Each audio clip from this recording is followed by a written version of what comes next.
Hi అండి, welcome to my channel. ఈరోజు మేము ఎక్కడికి వెళ్తున్నామంటే వైజాగ్కి 40 కిలోమీటర్ల దూరంలో ఉన్న విజయనగరం రాజుగారి కోటను చూడడానికి వెళ్తున్నాము.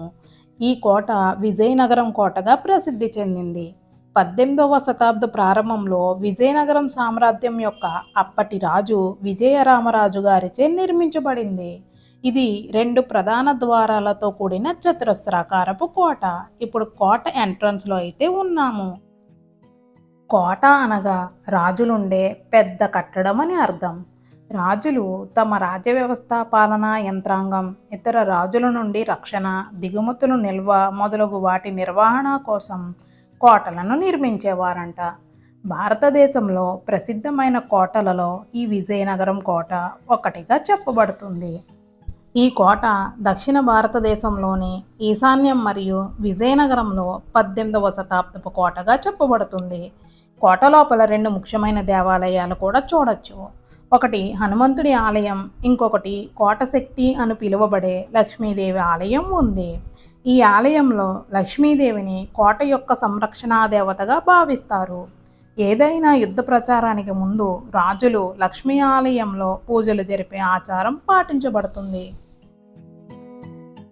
దీనిని నగరకాన అని కూడా పిలుస్తారు. ఇది రాజావారి ఆదేశాలు, రాజా అతిథుల రాక గురించి ప్రజలకు తెలియజేయడానికి డ్రమ్స్ కొట్టడానికి ఉపయోగపడుతుంది. ఈ కోటని 1713లో విజయనగర మహారాజు అయిన విజయరామరాజు గారు నిర్మించారు. ఈ కోట నిర్మించకముందు వారు కుమిలి అనే ప్రదేశంలో మట్టి కోటలో ఉన్నట్లు తెలుస్తుంది. పూర్వకాలం అంత భారీ నిర్మాణాలు ఎలా నిర్మించేవారు అనేది కోటల నిర్మాణాల వెనుక ఉన్న పెద్ద ప్రశ్నగా అనిపిస్తుంది. ఎటువంటి యంత్ర పరికరాలు అంటే ఇనుము, సిమెంట్ లాంటివి లేని ఆ కాలంలో ఇప్పటికీ చెక్కు చెదరని బలమైన భారీ కోటల నిర్మాణాలు చూసి మనం అప్పటి మేధావుల తెలివితేటలను అంచనా వేయవచ్చు. చరిత్రల కథల ఆధారంగా కోటల నిర్మాణాల గురించి కొంత తెలుసుకోవచ్చు. మానవ శక్తినే ప్రధాన వనరుగా ఉపయోగించి కొండలను పిండి చేసి రాళ్లను సైతం తరలించేవారంట. వీళ్ళకి తోడుగా ఏనుగుల సహకారం కూడా ప్రతి కోట నిర్మాణం వెనుక ఉంటుంది. ఇక్కడ ఇదైతే బావిలాగా ఉందండి. చాలా లోతుగా అయితే కూడా ఉంది. ఎక్కడానికి దిగడానికి వీలుగా మెట్లులాగా కూడా ఉన్నాయి. కోటకు పునాది వేసిన అధికారిక వేడుక రోజు చాలా శుభప్రదముగా అయ్యిందిగా చెబుతారు. ఎందుకంటే ఇది విజయానికి 5 సంకేతాలను సూచిస్తుంది కనుక. దసరా 10వ రోజు అయిన విజయదశమి పవిత్ర రోజున ఈ కోటకు పునాది వేశారు. ప్రతి సంవత్సరం విజయదశమి రోజున ఈ తలుపులైతే తీస్తారు. ప్రస్తుతానికి తాళం అయితే వేసి ఉంది. ఇంకా ఈ కోటలో అద్భుతమైన ముఖ్యమైన విషయం ఏమిటంటే ఈ కోట లోపల కాలేజ్ అలాగే హై స్కూల్ కూడా ఉందండి. ఈ కళాశాలని విజయనగరం మహారాజు అయిన పూసపాటి విజయరామ గణపతిరాజు గారిచే స్థాపించబడింది. ఇది మాధ్యమిక పాఠశాలగా 1857లో ప్రారంభించబడింది. 1968 నాటికి ఉన్నత పాఠశాలగా మారింది. 1879లో కళాశాల స్థాయికి ఎదిగింది. నేషనల్ అక్రెడిటేషన్ అసెస్మెంట్ కౌన్సిల్ ఈ కళాశాలను బి గ్రేడ్గా గుర్తించిందంట. ఈ కళాశాలలో 21 విభాగములు కలవు. ఈ కళాశాలలో 19 వివిధ రకములైన గ్రాడ్యుయేట్, పోస్ట్ గ్రాడ్యుయేట్ కోర్సులను అందిస్తున్నాయి. ఇందులో ముఖ్యంగా 51 తరగతి గదులు, 21 ప్రయోగశాలలు, 10 బోధనా సిబ్బంది గదులు ఉన్నాయి. ప్రధాన గ్రంథాలయం కూడా ఈ కోటలో ఉందండి. నిజంగా చెప్పాలంటే ఇక్కడ ఎంత అదృష్టమో కదండి. ఇలాంటి పచ్చని వాతావరణం మధ్యలో స్కూలు అలాగే కాలేజీ ఉండడం గొప్ప విషయంగా మనం భావించవచ్చు. ఇంకా రాజులు పరిపాలించిన కోటలో చదువుకోవడం అనేది పిల్లల అదృష్టంగా భావించవచ్చు. ఇప్పుడు ఉన్న పరిస్థితుల్లో చదువుకోవడం అనేది చాలా అవసరం.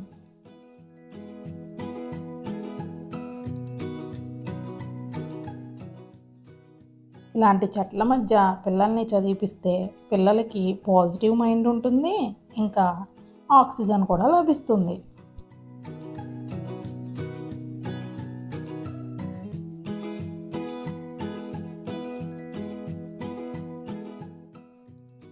కోట లోపల ఉన్న రాజుగారి గదులు, అలాగే కోట లోపల ఉన్న స్కూల్స్, కాలేజెస్ ఇవన్నీ చూసాం కదా. ఇప్పుడు కోట పైకి వెళ్దాం పదండి. కోటకి పశ్చిమాన గోడ మరియు కవచం మధ్య ఉన్న ప్రదేశం ప్రస్తుత పరిపాలన ద్వారా బాగా నిర్మించిన ఉద్యానవనాలు మరియు పచ్చని పచ్చికలతో నిండిన అద్భుతమైన పార్కుగా మార్చబడింది.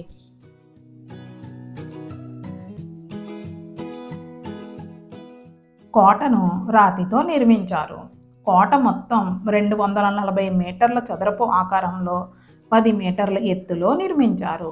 గోడల పైభాగంలో 8 నుండి 16 మీటర్ల వరకు ఉండేటట్లుగా నిర్మించడం జరిగింది. కోట యొక్క 4 మూలలు రాళ్లతో చేసిన బురుజుల రూపంలో కలిగి ఉంటుంది. దాని లోపలి భాగం భూమిపై రాతి పలకలతో బలోపేతం చేయబడింది.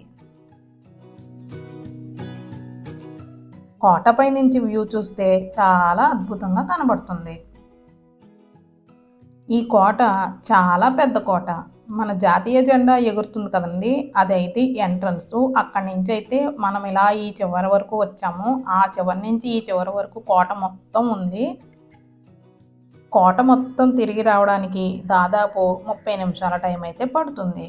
ఇక్కడ పూర్వం స్వరంగ మార్గం ఉండేదంట, కానీ ఇప్పుడు లోపలికి వెళ్ళడానికి అయితే లేదు.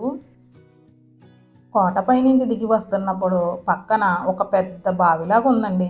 ఈ బావి మీద అయితే చుక్కల ముగ్గులు ఎంత అందంగా వేశారో. ఇది సుడిగుండంలాగా అనిపిస్తుంది. ఎక్కడానికి దిగడానికి కూడా మెట్లు అయితే ఏర్పాటు చేసుకున్నారు. కోట లోపలికి ప్రవేశించడానికి 2 ప్రధాన ద్వారాలు ఉన్నాయి. ఒకటి తూర్పు నుండి ప్రవేశించే కోట, రెండోది పడమర ముఖద్వారం. పడమర ముఖద్వారం చిన్నదే కానీ ఇది కూడా ప్రధాన ద్వారం వలె నిర్మాణ లక్షణాలతో ఉంటుంది. కోట చుట్టూ ఒక కందకం చుట్టూ ఉంది. కోట 2 ప్రధాన ద్వారాలు వాస్తుపరంగా రాజస్థానీ శైలిలో నిర్మించబడ్డాయి. కోట చుట్టూ కూడా చాలా పెద్ద ప్రహరీ గోడ ఉంది.